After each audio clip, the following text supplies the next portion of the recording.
युद्धकांड 51वां सर्ग। उस समय भीषण गर्जना करते हुए महाबली वानरों का वह तुमुलनाद राक्षसों सहित रावण ने सुना। मंत्रियों के बीच में बैठे हुए रावण ने जब वह स्निग्ध गंभीर घोष उच्च स्वर से किया हुआ सिंहनाद सुना, तब वह इस प्रकार बोली। इस समय गरजते हुए मेघों के समान जो अधिक हर्ष में भरे हुए बहुसंख्यक वानरों का यह महान कोलाहल प्रकट हो रहा है, इससे स्पष्ट जान पड़ता है कि सबको भारी हर्ष प्राप्त हुआ है। इससे स्पष्ट जान पड़ता है कि इन सबको बड़ा भारी हर्ष प्राप्त हुआ है, इसमें संशय नहीं है। तभी इस तरह बारंबार की गई गर्जनाओं से यह खारे पानी का समुद्र विक्षुब्ध हो उठा है, परंतु ये दोनों भाई श्री राम और लक्ष्मण तो तीखे बाणों से बंधे हुए हैं। इधर यह महान हर्षनाद भी हो रहा है जो मेरे मन में शंका से उत्पन्न कर रहा है। मंत्रियों से ऐसा कहकर राक्षस राज रावण ने अपने पास ही खड़े हुए राक्षसों से कहा, तुम लोग शीघ्र ही जाकर इस बात का पता लगाओ कि शोक का अवसर उपस्थित होने पर भी इन वानरों के हर्ष का कौन सा कारण प्रकट हो गया है।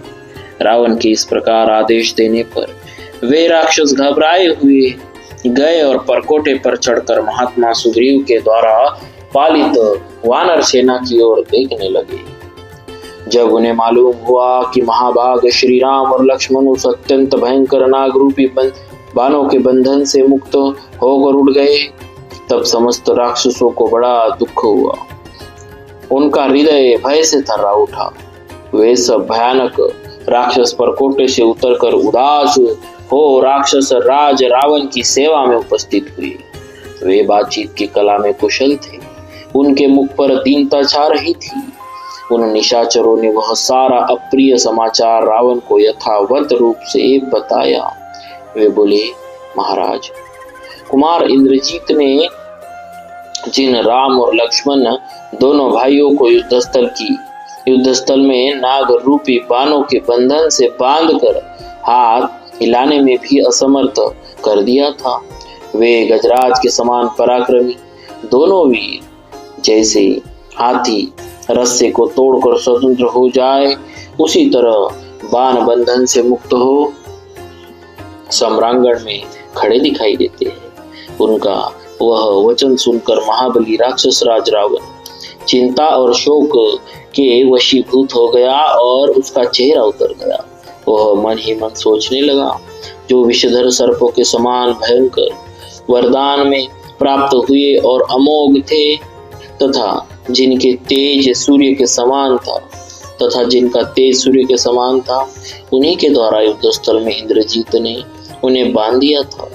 वे मेरे दोनों शत्रु यदि उस अस्त्र बंधन में पड़कर भी उससे छूट गए, तब तो अब मैं अपनी सारी सेना को संशयापन्न ही देखता हूँ।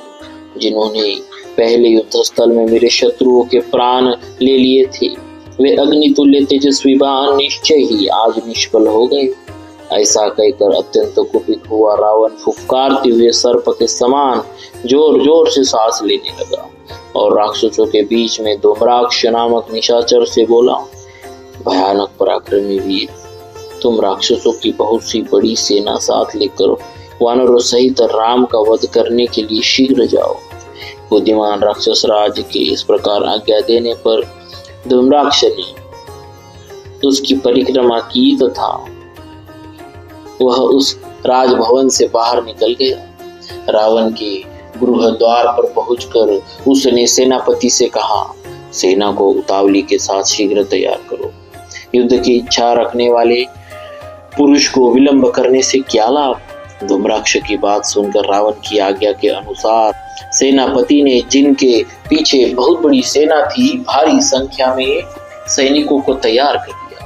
वे भयानक रूपधारी बलवान निशाचर प्रास और शक्ति आदि अस्त्रों में एक घंटे बांधकर हर्ष और उत्साह से युक्त हो जोर जोर से गरजते हुए आए और धूम्राक्ष को घेर कर खड़े हो गए। उनके हाथों में नाना प्रकार के अस्त्र शस्त्र थे। कुछ लोगों ने अपने हाथों में शूल और मुदगर ले रखे थे। गदा, पट्टीश, लोहदंड, मूसल, परीग, भिंदीपाल, भाले, पाश और फरसे लिए बहुतेरे भयानक राक्षस युद्ध के लिए निकले थे। वे सभी मेघों के समान गंभीर गर्जना करते थे। कितने ही निशाचर ध्वजों से अलंकृत तथा सोने की जाली से आच्छादित रथों द्वारा युद्ध के लिए बाहर आए। वे सब के सब कवच धारण कर किए हुए थे। कितने ही श्रेष्ठ राक्षस नाना प्रकार के मुख वाले गधों, परम शीघ्रगामी घोड़ों तथा मदमत्त हाथियों पर सवार हो दुर्जय व्याघ्रों के समान युद्ध के लिए नगर से बाहर निकले। धूम्राक्ष के रथ में सोने के आभूषणों से विभूषित ऐसे गधे नदे हुए थे जिनके मुंह भेड़िए और सिंह के समान थे। गधे की भांति रेंकने वाला धूम्राक्ष उस दिव्य रथ पर सवार हुआ। इस प्रकार बहुत से राक्षसों के साथ महापराक्रमी धूम्राक्ष हंसता हुआ पश्चिम द्वार से, जहां हनुमान जी शत्रु का सामना करने के लिए खड़े थे, युद्ध के लिए निकला। गधों से जूते और गधों की सी आवाज करने वाले उस श्रेष्ठ रथ पर बैठकर युद्ध के लिए जाते हुए महाघोर राक्षस धूम्राक्ष को जो बड़ा भयानक दिखाई देता था, आकाशचारी क्रूर पक्षियों ने अशुभ सूचक बोली बोलकर आगे बढ़ने से मना किया। उसके रथ के ऊपरी भाग पर एक महाभयानक गीदड़ गिरा। ध्वज के अग्रभाग पर बहुत से मुर्दाखोर पक्षी परस्पर गूंते हुए से गिर पड़े। उस समय एक बहुत बड़ा श्वेत कबंध धड़ खून से लथपथ होकर पृथ्वी पर गिरा। वह कबंध बड़े जोर जोर से चित्कार करता हुआ धूम्राक्ष के पास ही गिरा था। बादल रक्त की वर्षा करने लगे और पृथ्वी डोलने लगी। वायु प्रतिकूल दिशा की ओर से बहने लगी। उसमें वज्रपात के समान गड़गड़ाहट पैदा होती थी। संपूर्ण दिशाएं अंधकार से आच्छन्न हो जाने के कारण प्रकाशित नहीं होती थी। राक्षसों के लिए भय देने वाले वहां प्रकट हुए। उन भयंकर उत्पातों को देखकर धूम्राक्ष व्यतीत हो उठा और उसके आगे चलने वाले सभी राक्षस अचेत से हो गए। इस भयंकर बहुसंख्यक निशाचरों से घिरे हुए और युद्ध के लिए उत्सुक रहने वाले महाभयंकर बलवान राक्षस धूम्राक्ष ने नगर से बाहर निकालकर श्री रामचंद्र जी के बाहुबल से सुरक्षित एवं प्रलयकालीन समुद्र के समान विशाल वानरी सेना को देखा। इस प्रकार श्री वाल्मीकि निर्मित आर्ष रामायण आदि काव्य के युद्ध कांड में 51वां सर्ग पूरा हुआ। बोलिए श्री सीताराम महाराज की जय। भक्तवत्सल भगवान की जय।